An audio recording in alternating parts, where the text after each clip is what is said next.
Good morning everyone. সকাল 6টা 6:30টার সময় প্ল্যান করা ছিল যে যাব সাফারিতে। না অ্যালার্ম শুনতে পেয়েছি, না এতবার ফোন করেছে আমির অ্যান্ড পলাশ আমি শুনতে পেয়েছি। জানি না এত ডিপ স্লিপে কী করে চলে গেলাম।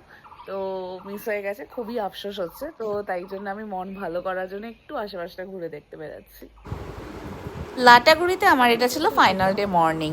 আর আমি যে সকালে ঘুম থেকে উঠতে পারিনি আর গরুমারা ফরেস্টে যেতে পারিনি তার দুঃখ করে কী বা করবো, আমি তাও আশেপাশে বেরিয়ে পড়লাম এবং হোটেলের রিসেপশনে কথা বলে একজন টোটো দাদাকে বুক করলাম এবং আমি বেরিয়ে পড়লাম আশেপাশটা ঘুরতে। সেদিনের ওয়েদারটা কিন্তু খুব সুন্দর ছিল।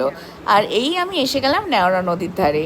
এই দিন আমার হাতে সময়ও কম ছিল, কারণ আমাকে কাজেও যেতে হবে বাই 10-10:30, তার মধ্যে প্যাকিং করে হোটেলের রুমও ছাড়তে হবে।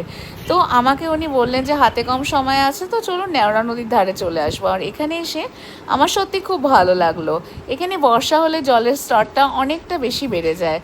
অ্যান্ড এই জায়গাটা খুবই সুন্দর ছিল। নেওড়া নদীর ধার থেকে ঘুরে আমরা চলে এলাম আমাদের নেক্সট ডেস্টিনেশনের দিকে। চা বাগানের মধ্যে দিয়ে একটা রাস্তা, এই ড্রাইভটা কিন্তু অসাধারণ ছিল। টোটো করে এই সুন্দর হাওয়া, একটা সুন্দর প্রাকৃতিক পরিবেশের মধ্যে দিয়ে আমি এলাম একটা নতুন চা বাগানে। এটা টাটা গ্রুপেরই একটা চা বাগান। আর এই দেখুন, এই গাছটা কী গাছ জানেন? এটা হচ্ছে গোলমরিচের গাছ। চা বাগানের মাঝে মাঝে এই গাছটা সব জায়গাতেই করা আছে। আর এই হচ্ছে সেই গোলমরিচের ফল। এখানে ঘুরতে ঘুরতে হঠাৎ করে দেখি একটা ময়ূর পেখম তুলে নাচছে। আমি তো স্বপ্নেও ভাবতে পারিনি যে এরকম আমি দেখতে পারবো। I think this is a god gift to me. এই যে সবাই বলে না যে যেটা হয় লাইফে ভালোর জন্যই হয়, আমার তো মনে হচ্ছে সেটাই ঠিক।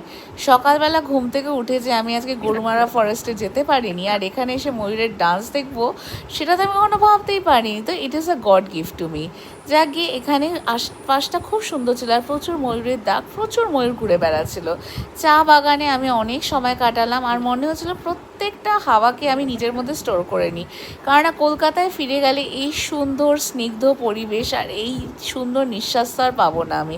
তো এই ছিলেন আমার টোটো দাদা, যার সাথে আমি পুরো জায়গাটা ঘুরে দেখেছি। প্রথমবার ময়ূরের পেখমতলা ডান্স দেখেছি, একটু দূর থেকেই ঠিক আছে, কিন্তু খুব ভালো লেগেছে। আর সব থেকে ভালো হচ্ছে আজকের ওয়েদারটা সাংঘাতিক ভালো, একটু গরম নেই।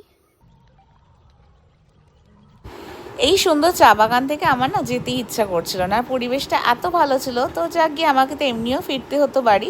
তার আগে ভাবলাম আরেকটা জায়গা দেখে নিই। এই হচ্ছে গরুমারা ফরেস্টের একটা সাইড। আর এই নদীর ধারে সকালবেলা নাকি বাঘ হাতি সব জল খেতে আসে।